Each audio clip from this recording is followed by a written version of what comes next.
The next thing I got is Graeme. He's the head of product at 11 Digital.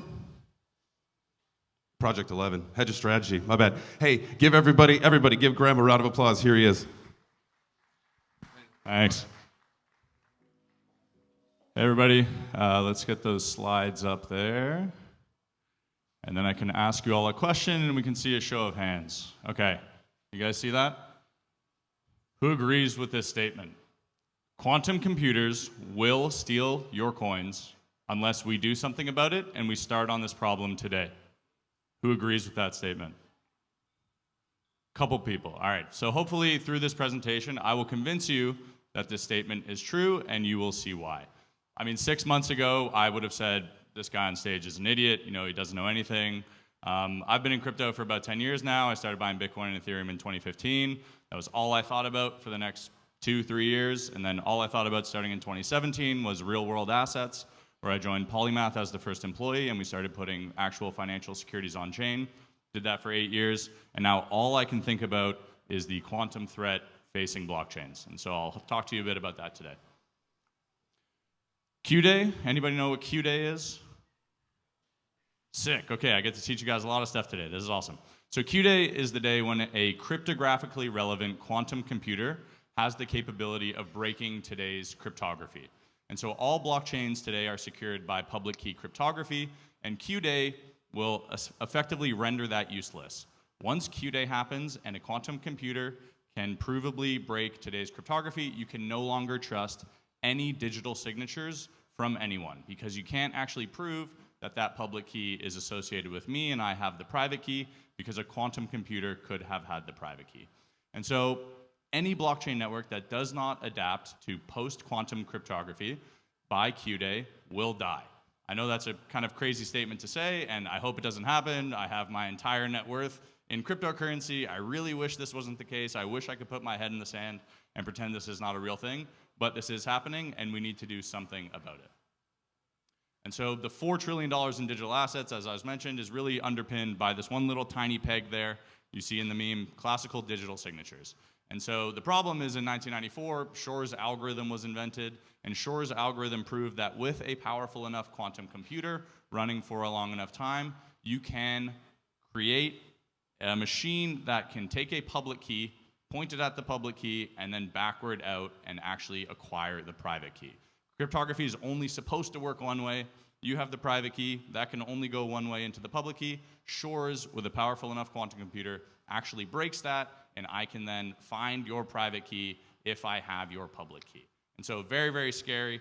All of your coins can be stolen. Again, I wish it wasn't real, but just stay with me. You know, this is happening, and we do need to start on this problem today.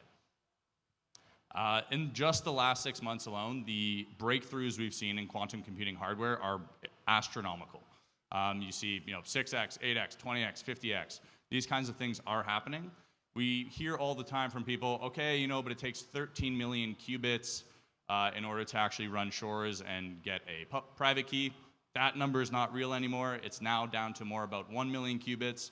We are very likely to see, potentially by the end of this year, that number from 1 million qubits actually go down to 100,000 qubits. And then it's even possible with error correction codes that comes down even further. So at the current time, we have quantum hardware rapidly accelerating, and we have the resources required to run Shor's algorithm and break a public key into a private key massively coming down. When those two things meet, we get Q-Day, and we're all fucked. Essentially is what we have to think about. Like, I'm sorry to say, but that's what is happening right now. And so what this slide shows is that this is no longer a theoretical physics problem. Okay, we have breakthroughs in quantum computing. We have resource estimations coming down. It is not like, maybe 100 years from now, someone figures out how to build a quantum computer. We have quantum computers today, and it's an engineering problem. And the scary thing is that engineering problems pretty much always get solved. We eventually figure out how to build a car. We eventually figure out how to build a plane. We eventually figure out how to build a computer, a smartphone. We eventually figure out how to build quantum computers, and we figure out how to make them much, much better at a very rapid pace.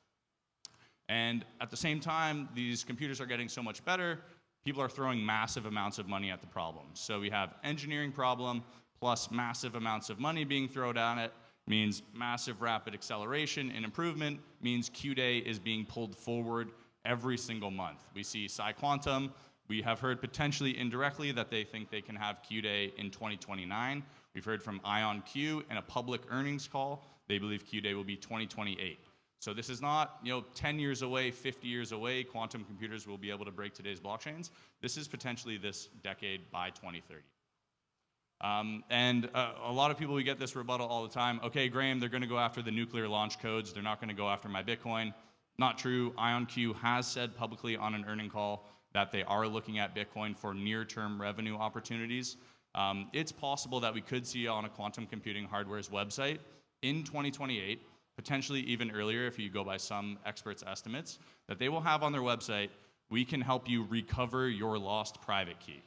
So there's that guy who has the landfill with his Bitcoin. He has the hard drive in a landfill with his Bitcoin on it. It's theoretically, maybe he's just been saying that for years and years because he wants to go to one of the quantum hardware companies and say, hey, that's actually my public key. You should give me the private key associated with it.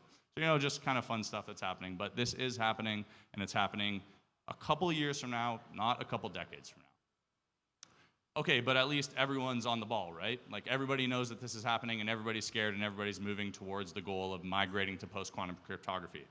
Wrong. Here are two of the smartest people in our industry, arguably, and I'm going to pick on Brian and John Collison because they're smart. I respect them, and I'm sure they could take a little picking on. So it might be hard to see, but so on a recent podcast, John Collison, co-founder of Stripe, he's asking, aren't elliptic curves already post-quantum or no? And Brian Armstrong goes, they are theoretically, I believe. That's just categorically wrong. And so we have Stripe, who just raised $500 million to build a blockchain. And we have Coinbase, who custodies $400 billion in digital assets. Even they do not understand the massive full-scale lift and shift that has to be done to migrate every blockchain, every protocol, every wallet, every asset, every user from pre-quantum cryptography to post-quantum cryptography. And on top of that, even the titans of our industry don't really understand this problem fully yet. As soon as the blockchain's figured out, it's still going to take them years to migrate. We've seen the block size wars, we saw op return, we've seen now core versus knots in the Bitcoin world. Every single code change to Bitcoin is like a religious reckoning. To get these things through, to get social consensus, it takes a lot of time and a lot of work. And then on top of that, let's say, okay, the Ethereum Foundation, they're a bit better at this stuff. They can more quickly come to consensus and they can push through upgrades. It took Ethereum 7 years of developer work to go from proof of work to proof of stake.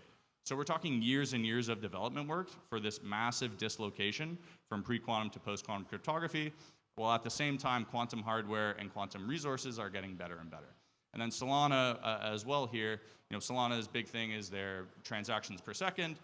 If you input post-quantum digital signatures, because they're so big, Solana's TPS goes down by 75%. So everyone is praying and hoping that this problem isn't real. They're all putting their head in the sand. They're all saying, maybe it's going to happen, but we'll start maybe thinking about it in a couple of years. We need to start attacking this problem today. Just to really spell it out for you, it could take 5 to 10 years for these blockchains to upgrade. It could be 2 to 5 years to Q-Day. If you do not upgrade the blockchain protocols, if you do not upgrade wallets, if you do not migrate assets to post-quantum cryptography before Q-Day, we can no longer trust your digital signatures. It is a very, very scary thing, and I know this is not what everybody wanted to hear this morning when they came to an exciting conference about blockchain, but it's the most important thing that's happening right now in crypto. Okay, don't worry. I'm going to save you all, is kind of what I'm saying here. You might not believe that, but that's what we're working towards. And so Project 11, our company, we're creating the bridge. And so not a bridge like a literal blockchain bridge between blockchains, but creating the bridge to go from pre-quantum cryptography to post-quantum cryptography, ensuring that not only blockchain protocols can upgrade, but also wallets, users, and assets at the same time, so that we can survive this upgrade period and then also thrive on the other side. And so fundamentally, what we're looking at doing is creating a standard. So creating a standard both for the cryptography that's being used by these blockchains, but then also for what the migration process looks like and how users can remain safe today, before Q-Day, even if blockchain protocols don't migrate. So decoupling user security and asset security from those protocol migration timelines. And I'm being a bit vague here. We haven't given our amazing kind of product launch yet, so everybody keep an eye out for that. It's coming very soon. We are the team to do this. I talked a bit about myself. Alex, huge beauty, special forces for 8 years, Stanford MBA, A16Z, Coinbase, raised $250 million for his last blockchain startup. David is like supposed to be like the smartest guy in Ireland or something. He actually kind of scares me sometimes when I talk to him. And then that bottom row there are all post-quantum researchers, including Dolev, who got his PhD from Harvard, professor at Caltech right now, and then Michael Groninger, some of you might know, founder of Chainalysis and co-founder of Kraken. So, I mean, we are the crack team that is going to solve this problem and ensure that all of your assets are safe, whether that's pre-Q day or post-Q day. Connor there I didn't mention. So he actually co-authored this NIST standardized PQ algorithm optimization with Zuko. Zuko Wilcox O'Hearn, founder of Zcash. I'm sure some of you know him. And then also with JP Almasson, who's another kind of legend in the cryptography space.